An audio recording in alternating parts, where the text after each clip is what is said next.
I think Valorant's gonna be one of those games where like you could potentially just pop off randomly. Yeah. Like anyone. And then you can also hard carry your friends if you're good, right? Yeah. So it's like really cool moments. Yeah, where I feel like that's not true for a lot of the team-based games right now. Like Overwatch, like you're not fucking carrying if their team is better, right? But like I know CS:GO's had that thing where like I understand. if you're ultra good, you're fucking 1v9. Right? I feel like that makes sense. Yeah, that's interesting. It might be the Overwatch killer. The Overwatch killer? I think. Yeah. Do you think there needs to be a game for that to happen? Oh shit! Come on, yeah, Overwatch is kind of. But like when I think about it, and I think about kind of Overwatch's decline, this is just going to be the last nail in the coffin, really. Yeah. That right there was a clip from Pokimane in the Offline TV podcast that happened around March 15th. So the question is there weight to what she's actually saying? Is Overwatch in a state of decline? And will Valorant be the aforementioned nail in the coffin? Well, let's start with Overwatch. Is Overwatch actually in decline? Well, the answer I would say is a definite yes. Now, don't get me wrong, I love this game, but it's definitely not within the peaks of what it was, in 2016 and early 2017. Now, while it's not at its peak, I still think that the game has been in one of the best states it's ever been in a really long time. When you just think of the improvements that they've made to the core gameplay over the last year, you start to understand what I mean. So when we're looking over the course of the last year, we've had like 3 to 4 really major changes that I think have drastically improved the game. The first one of these is the workshop. It's where you can create custom game modes to practice, train, have fun. And it really has opened up the community to a level of creativity that I have never seen before. I personally like to use the workshop to warm up my aim, and I also use it. There's also some cool ones that I use to practice my Lucio wall riding and such. So I think the workshops has been a really, really good addition to this game that has just opened up so many areas of content and variety that I think is really, really good for the game. And the other one of these that happened within the last year, one of the other improvements has been the replay system.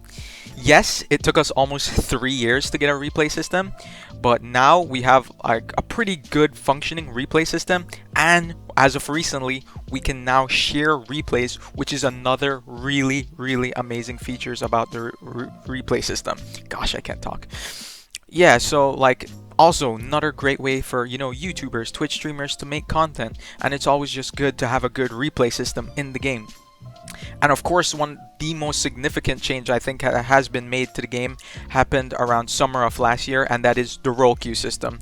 No longer can you play 5 DPS and 1 support in your ranked games. You gotta play 2 tanks, 2 DPS, and 2 support. Now this change to this day is still very, very controversial. You have a lot of people saying they love it and it has made the quality of the games better, which are more of my people. And then there are other people who are like, they say they hate it, it's way too restrictive. They can't play, they can't flex anymore. This killed flex players. But I don't think the system is perfect. Of course, there were some issues that were introduced with it. Like, I think the quality of games has gone up significantly with the introduction of role queue. No longer is a game lost at the hero select screen. And like, people just forget how bad it really was before we had the role queue system. Like, you would get a wrecking ball, 4 DPS, and a mercy. That was a legit comp that you would see so many times in your ranked games, and I would be that Mercy player just begging my teammates to, guys, can we please get a shield tank, or can we get a hit scanner, something like that. It really wasn't fun because you would be playing that game, but the whole time you were at a disadvantage if that team, the enemy team, had a half decent composition. And then the next biggest change is pretty recently with the introduction of hero pools. Now, hero pools might not be permanent. Jeff Kaplan did say it might not return for Season 22, depending on feedback, of course. I have not been a fan of hero pools. I think they are definitely way too restrictive, and the system that they use to ban the heroes seems weirdly inconsistent. Some weeks you get 4 DPS bans, sometimes it's 1 DPS, 1 tank, and like 2 supports, and I just don't really understand the need for this. But these are all very significant changes. Like the first 3 I mentioned, I think have significantly improved this game in the last year. Hero pools, not so much, but I mean, in my opinion, but I mean, of course, some people really like hero pools and the variety it gives you. So like, it definitely removes the meta week to week. Overwatch has always had the issue of having a meta for 8 months. Like, remember how long we had goats? We had goats for like 8-9 months, and Blizzard just didn't balance properly to like get rid of that. So of course, hero pools eliminates that entirely.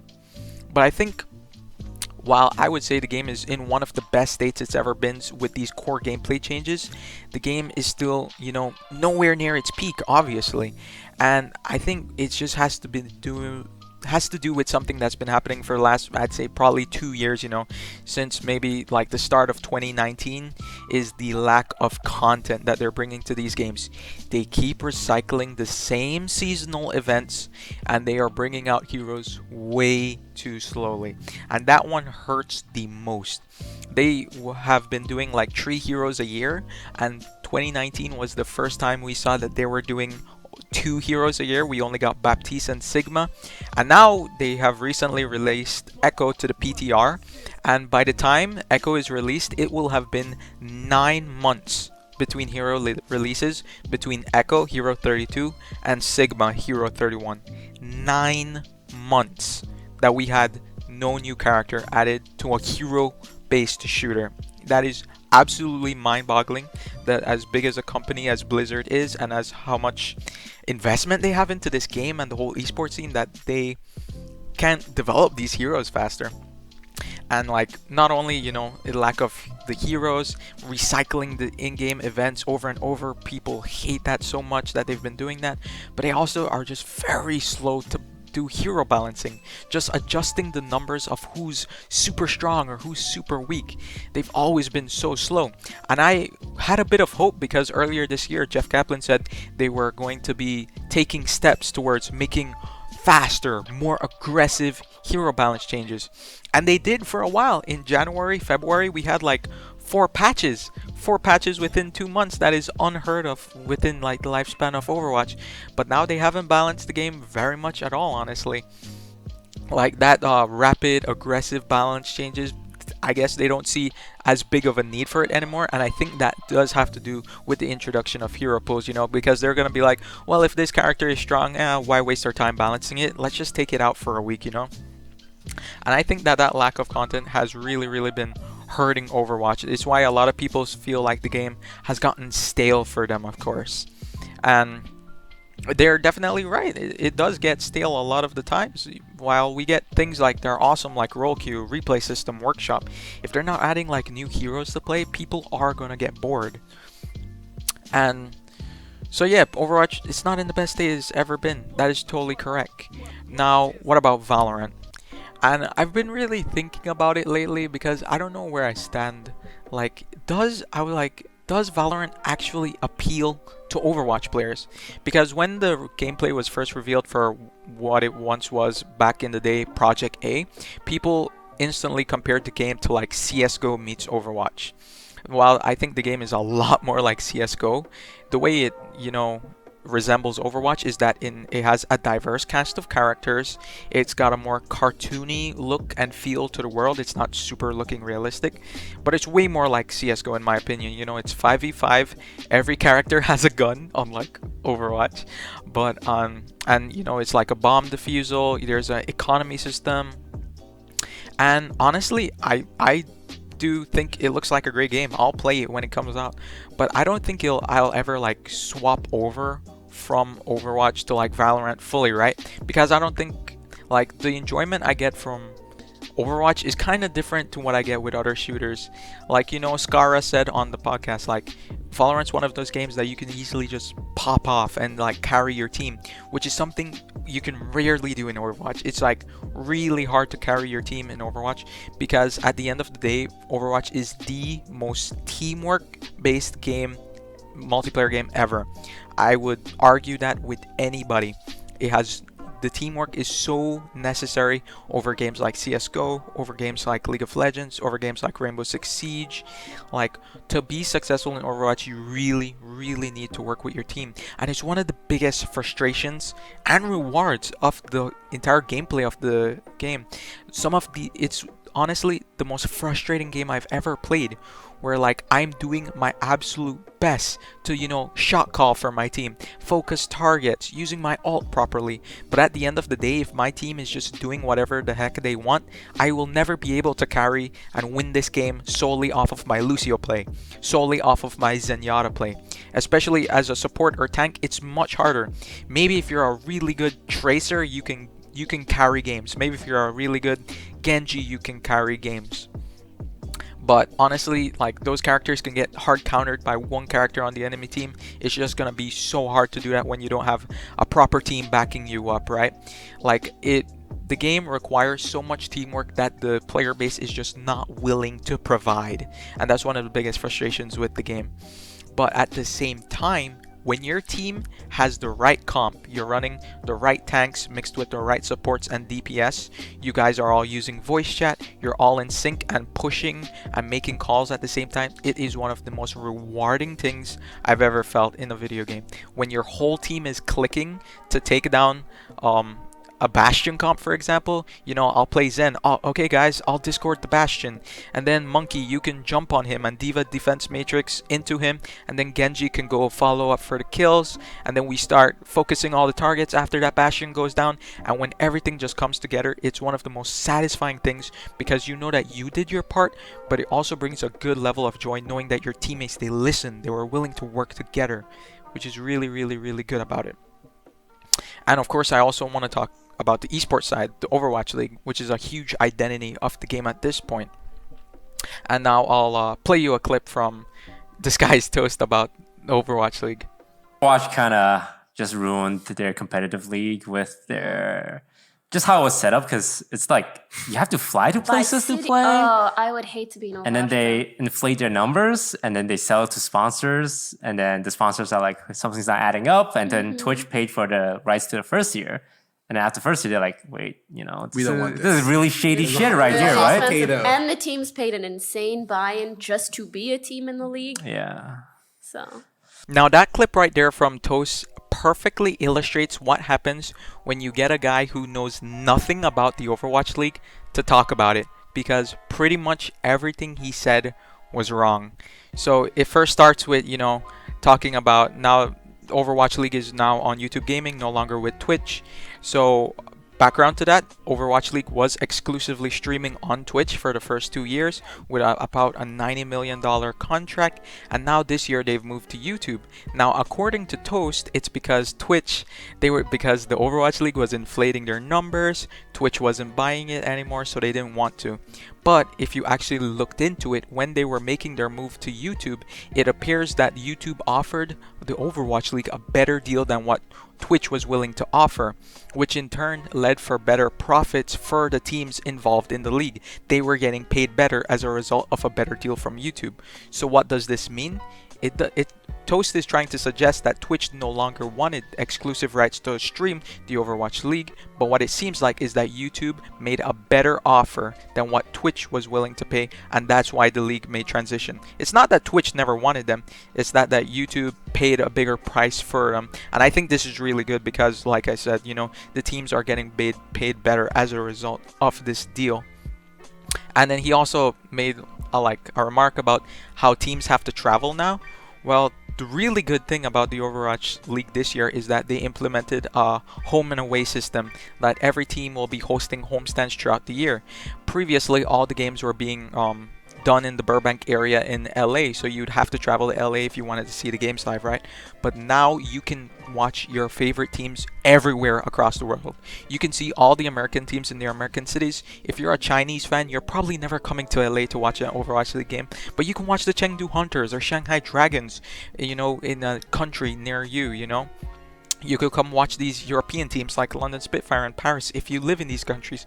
So I think it's a really, really good thing for the viewers, because they can experience these games live and not just from home watching it all happen in LA. So that's, yeah, it's not the best thing for the players, but I think it's a really, really good thing for the fans, of course. Now, what about Overwatch 2? We know that this game is coming out either late this year or sometime between spring and summer of 2021. And I think that game is going to be great because it gives the player base something they've always been asking for more of. They want story. They want to flesh out these characters. And Jeff Kaplan and the team are finally giving a story mission progression system where you can explore the backgrounds and see the story progress further into the world of Overwatch. They're going to be adding a new competitive game mode in Push, which is, I don't think we need more competitive game modes, but it looks really good, so I'm definitely happy for that. They're going to be releasing multiple heroes when the game launches, which is something we desperately need. We desperately need more tanks and support, so they'll be launching, 8 to 10 new heroes once the game comes off. And just all the hype that comes around with, of course, a new game. It's going to be integrated with Overwatch 1. So if you own Overwatch 1, you can still play all the multiplayer of Overwatch 2 with no extra charge. The only thing you want to buy, if you want to buy something, is the story add-ons to it. So will Overwatch 2 save Overwatch? That has yet to be seen. I think it will inject much needed hype and some life back into the game with new heroes, story mode. I think it really has a great chance of bringing this game back up, to the top of the charts on YouTube and Twitch and increase the player base greatly when, of course, this new game comes out, because it gives people, more of a reason to buy the game. I know a lot of people have told me they don't want to buy Overwatch because it's just multiplayer, even though a lot of games are just multiplayer these days. But I think it could definitely help. But at the end of the day, the question is, will Valorant kill Overwatch? I honestly don't think so. Of course, when Valorant comes out, it's gonna be at the top of the Twitch for weeks.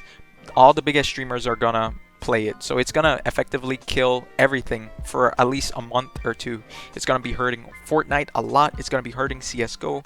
It's gonna be hurting all the competitive shooters because all the content creators are gonna be playing that game, and of course everybody else is gonna be playing that game because it's free, of course.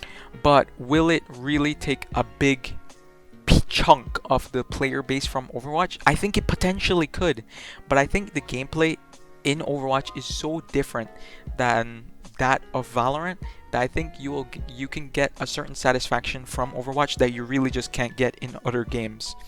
So at the end of the day, I think, of course, people are gonna move, but will it really take away from Overwatch? I honestly don't think so. This game has such a big player base and dedicated fan base to it that I don't think any game is really gonna take away from it. We're so invested in these characters and the story behind them, and especially with Overwatch 2 not too far away, I think people will stick with Overwatch. But that's what I think, guys. Tell me, what do you guys think? You guys still playing Overwatch? You plan on switching to Valorant when it comes out? I'm really actually curious to know. I know that I'll be trying it out, but more than likely I'll stay with Overwatch. But who the heck knows? Maybe I swap over. But is Overwatch in a decline for you guys? Have you quit the game? Have you recently come back? Did you recently purchase the game? I would like to hear what made you do so. And what do you guys think Overwatch needs to do to keep itself, relevant still? Does it need to go free to play? Does it just need more content desperately? Does it need faster balance patches? Let me know any of those down below in the comments. I'm really curious to hear what you guys think, and thanks for listening.